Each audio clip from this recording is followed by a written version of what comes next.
Sa Manggagawa Party List. Nandito tayo ngayon mga boss sa Senado dahil naimbitahan tayo ni Senator Amy Marcos na Committee Chairperson ng Labor and Employment. At anong pag-uusapan ngayon? Ano pa?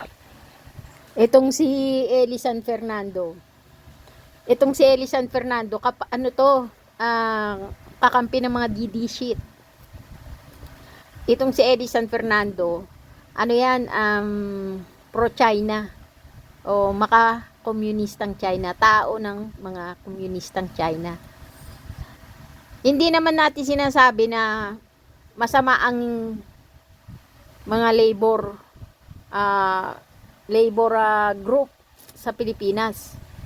Ang sinasabi lang natin na masama ay yung kanyang propaganda. Kasi yung propaganda nitong si Eli San Fernando, matik propaganda ng China, no? Yung pinapaasa niya yung manggagawa sa isang peking prinsipyo, peking ipinaglalaban. Wala namang masama kung ipaglaban natin ang karapatan ng manggagawa. Pero dapat ay sa totoo at hindi peke, no?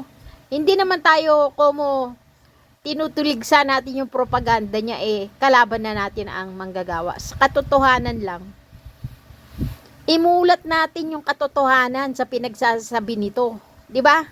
Kasi ito paasa to Hindi ako galit sa manggagawa. Sa katunayan, ako ay isang manggagawa, no? Manggagawa din ako, pero hindi ako maasa dito sa kapikian nitong si Eli San Fernando. Bakit? Unang-una, bubuwagin niya yung provincial rate. May katotohanan ba yan? Parang suntok sa buwan yan Oo, yung sinasabi niya, yung bigat ng trabaho, yung klase ng trabaho, yung uri ng trabaho, o yung dami ng trabaho. Totoo naman yun, yung ginagawa ng manggagawa sa Metro Manila ay katulad din ng ginagawa ng manggagawa sa probinsya. O kung minsan mas mabigat pa. Pero ang tanong, yun ba ang basihan ng pagbibigay ng provincial rate?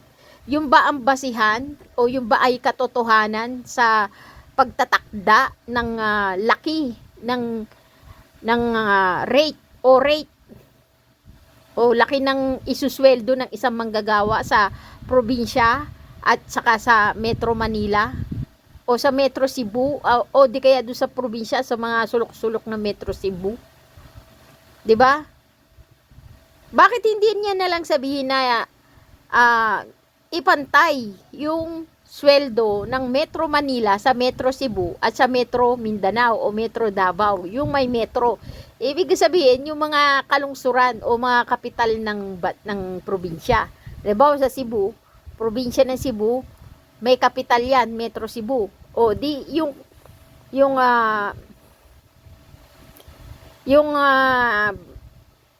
rate ng sweldo ng Metro Cebu ay pwedeng ipantay sa rate ng Metro Manila. Bakit? Kasi ganito yan.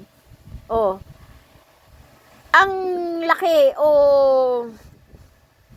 ang tawag diyan, ang rate ng sweldo ng manggagawa ay sige, tapusin muna natin yung sinasabi niya para matuligsa natin siya. Di pagbubuwag ng provincial rate, National Minimum Wage. So yan yung pagpapantay ng minimum wage, Luzon, Visayas at Mindanao.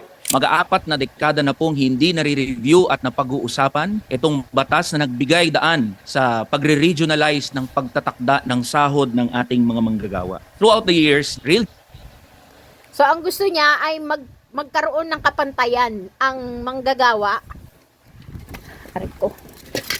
Ang gusto niya ay magkaroon ng pagkakapantay ng sweldo ng manggagawa sa Luzon, Visayas at Mindanao. 'Di ba? 'Yun ang gusto niya.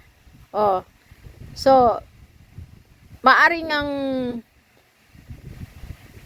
ang probinsya kasi sabi niya, sige, tapusin natin yung sinasabi niya. GDP and labor productivity have been increasing. Marami na pong mga pag-aaral ang nagsasabi at nagtuturo na ang produktibidad ng mga manggagawa at ang kita ng ating ekonomiya ay tumataas kada taon. Pero ang ating sahod ng mga manggagawa, real wages, have remained virtually the same. So kailangan po na makuha ng mga manggagawa ang makatwirang bahagi, the just share in the fruits of production. Malaking kalokohan po yung kasalukuyang sistema ng pagtatakda ng sahod na nakabatay sa lugar kung saan nakatira ang mga manggagawa. Pag tumawid ka mula sa Las Piñas, 695. Pag tumawid ka sa Bacoor, ang sahod na lang ng mga manggagawa sa Region 4A ay 560 pesos. Nung tumawid ba So, ibig sabihin, Las Piñas to Bacoor. Metro Manila yan eh. Di ba? Pwedeng magpantay-pantay. Pwedeng ipantay ang sweldo ng manggagawa sa Metro Manila, no? Basta Metro Manila. Pero yung sabihin mo na ipantay mo yung sweldo ng manggagawa sa sa Mindanao o sa Visayas, tignan lang natin kung totoo yan. ako sa tulay na yon ay nag-iba ang presyo ng mga bilihin? Nag-iba ba ang pangangailangan ng mga manggagawa? Hindi naman ho. Kahalintulad yan ng mga manggagawa halimbawa sa Marikina at Cainta, Rizal. Pasig at Cainta, Marikina at Rizal, kung saan poste lang ang naghihiwalay sa dalawang lugar na yon. Ang BPO halimbawa ho, sa Metro Cebu, Metro Davao, Metro Iloilo, Metro Gensan ay parehas ng ginagawa ng BPO worker sa Metro Manila. Ang construction worker sa Visayas ay parehas ng ginagawa ng construction worker sa Metro Manila. Pero bakit ang So ito ha, maniwala pa ako na pwedeng ipantay ang sweldo ng mga manggagawa sa mga metro. Sa mga Metro Cebu, Metro Davao, at Metro kung saang may yung mga kapital ng bawat probinsya. Halimbawa, yung kapital ng Cebu, yung Metro Cebu, 'di ba? Kasi maraming tao doon. Pero yung sasabihin mo, ipapantay mo yung sweldo ng manggagawa doon sa kasulok-sulukang probinsya ng Bisaya. Hindi yan magkakatotoo. Bakit?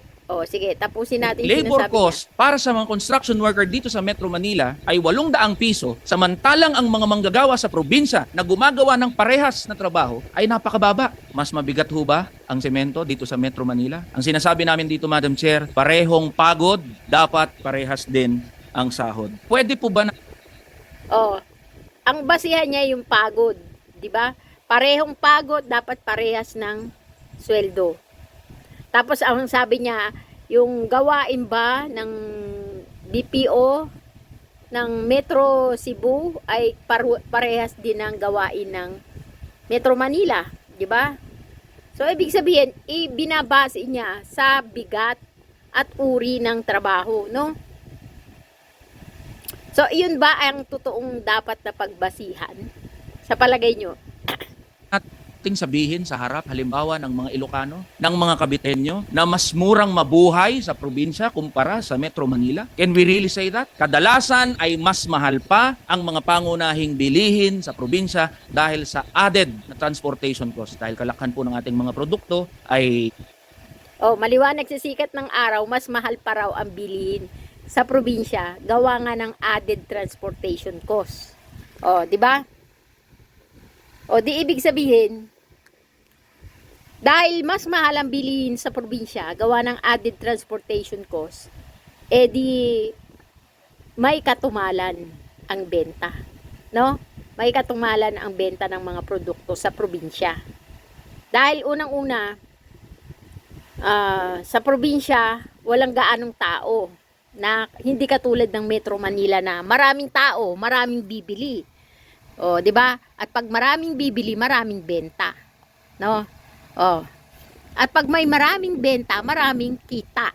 At pag maraming kita, di maraming ipapasweldo sa manggagawa. So, ang dapat niyang gawing basihan para maging matagumpay yung yung sinasabi niyang pagbuwag sa Metro Manila o sa rate, provincial rate, 'di ba? Ay yung benta. Kasi ang ginagawa niya kasing basihan dito yung trabaho, yung bigat ng trabaho, yung uri ng trabaho, wala doon. Hindi yun, peke yung mga propaganda niya, peke yung dahilan niya. Hindi ako naniniwala na mabubuwag niya ang provincial rate. Hindi ako maniniwala. Bakit? Unang-una, meron tayong tatlo ang pwede mag-decide niyan, yung may-ari ng kumpanya, yung manggagawa at saka yung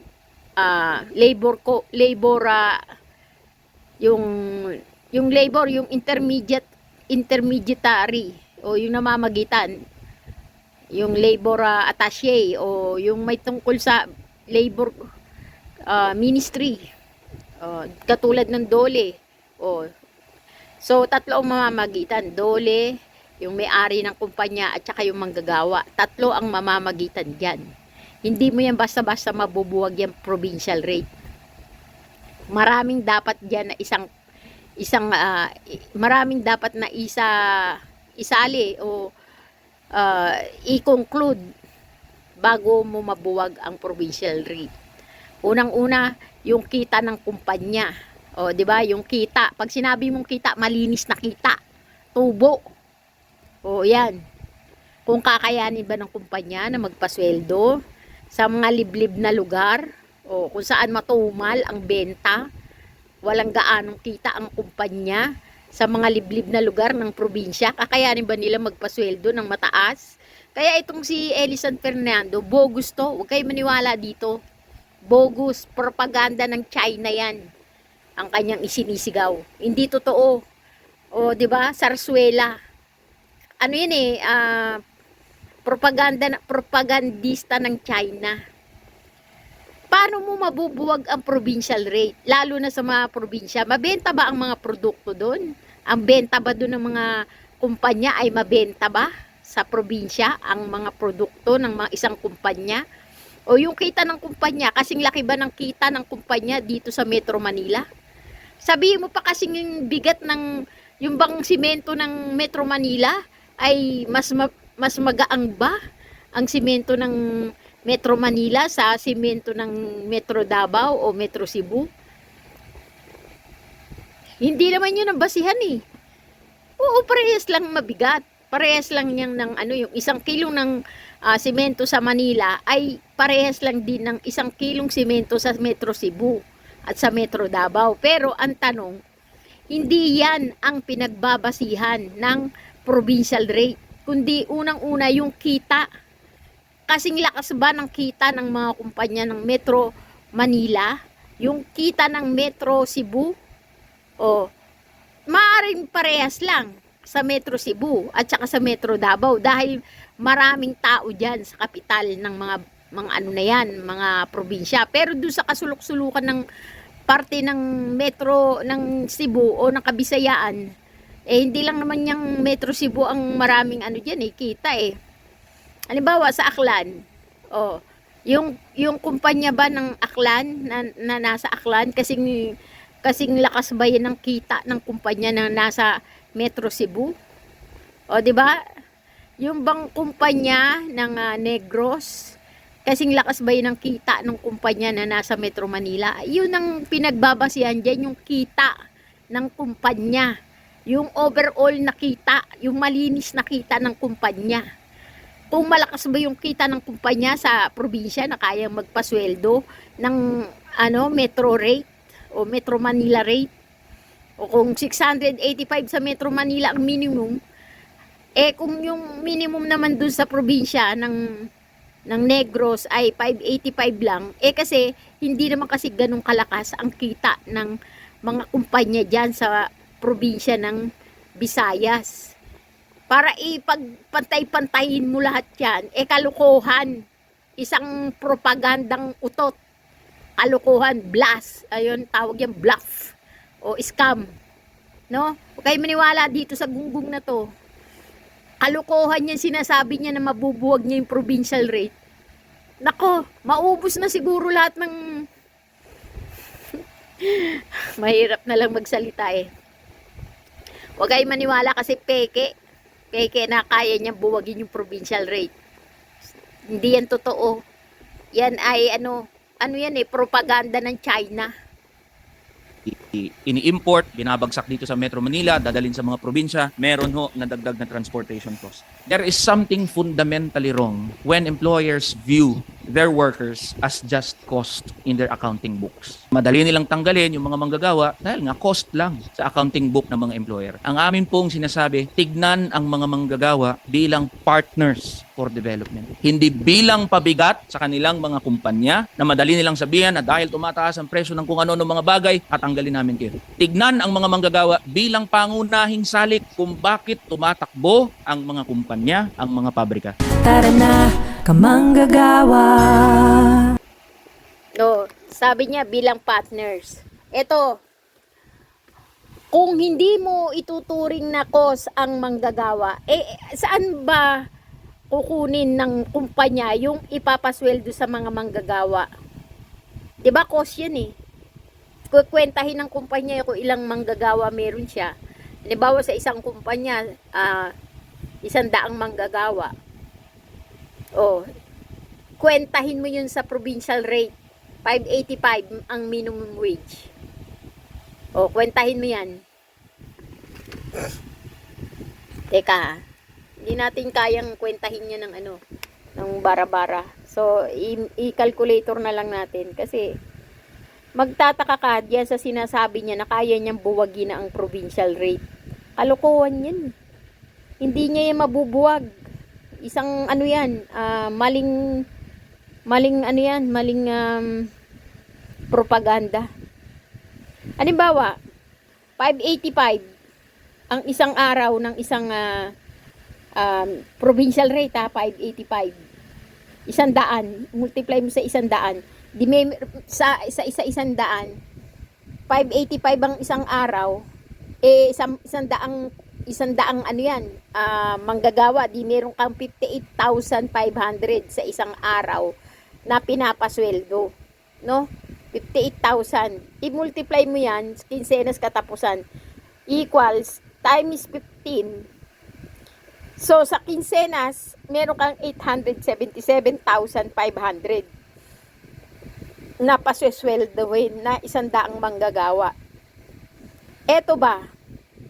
Provincial rate 585. Kung gagawin mo itong Manila rate o Metro Manila rate o Metro Cebu rate o Metro Davao rate, kung pagpapantay-pantayin mo yan, malaki na ang idadagdag ng taga-probinsya na kumpanya.